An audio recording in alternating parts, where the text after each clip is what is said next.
युवाओं के आंदोलन ने मोदी सरकार को घुटनों पर ला दिया है। शिक्षा मंत्री धर्मेंद्र प्रधान को आखिरकार इस्तीफा देना पड़ा। उनके इस्तीफे को देश के युवाओं की जीत के रूप में देखा जा रहा है।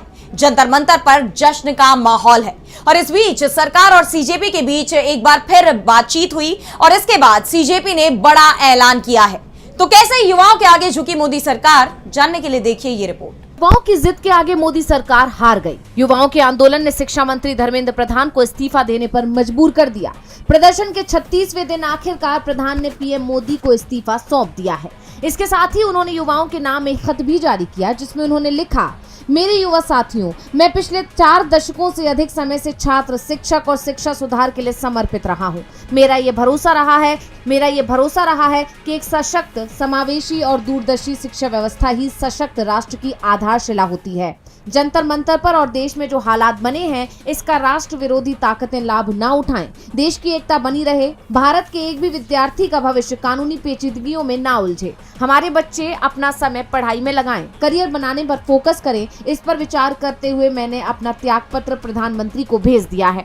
उन्होंने अपनी सफाई में कहा कि मैंने जिम्मेदारी से कभी मुंह नहीं मोड़ा, लेकिन मोदी सरकार में मंत्री कितनी जवाबदेही लेते हैं, ये देश की जनता अब अच्छे से समझ चुकी है। यही वजह है कि प्रधान के इस इस्तीफे के बाद देश के वो सभी युवा जश्न मनाते नजर आए, जिन्होंने इसके लिए पुलिस की लाठियां सही, आंसू गैस के गोलों का सामना किया। प्रधान के इस ऐलान के बाद जंतर मंतर पर जुटे प्रदर्शनकारियों ने मिठाइयां बांटी।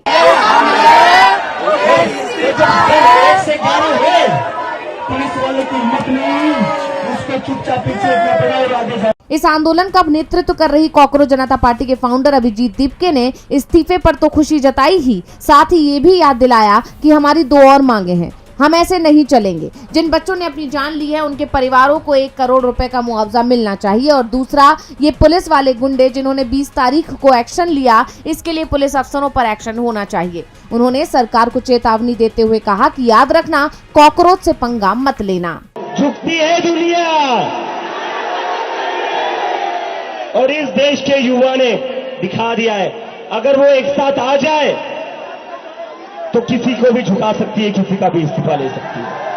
अपनी इन मांगों को लेकर सीजेपी के प्रवक्ताओं की सरकार के साथ लगातार दूसरे दिन बैठक हुई, जिसमें सीजेपी की तरफ से सौरभ दास और आशुतोष रांका मौजूद रहे। वहीं सरकार की तरफ से केंद्रीय मंत्री जेपी नड्डा और डॉक्टर जितेंद्र सिंह शामिल हुए, जिसके बाद उन्होंने प्रेस कॉन्फ्रेंस कर बताया कि सरकार ने उनकी मांगों को मानने का आश्वासन दिया है, जिसके तहत प्रदर्शनकारियों पर दर्ज FIR वापस ले ली जाएगी। नियमों और कानूनों के तहत पीड़ित परिवारों को मुआवजा दिया जाएगा और जो भी ज्यादा से ज्यादा संभव होगा वो उन्हें दिया जाएगा। सीजेपी के 5 सूत्रीय सुधार के चार्टर पर भी विचार किया जाएगा। सौरभ दास ने उम्मीद जताई है कि 28 जुलाई 2026 तक उन्हें इन FIR और भविष्य की किसी भी कार्रवाई के बारे में सरकार की गारंटी मिल जाएगी। सरकार से इस बातचीत के बाद सीजेपी ने जंतर मंतर का धरना प्रदर्शन खत्म करने का ऐलान कर दिया है। ऐसे में अब सबकी नजरें इस बात पर टिकी हैं कि आने वाले वक्त में शिक्षा व्यवस्था में सुधार को लेकर सरकार क्या कदम उठाती है। क्या वो युवाओं की उम्मीदों पर खरा उतरेगी? DV लाइव की रिपोर्ट।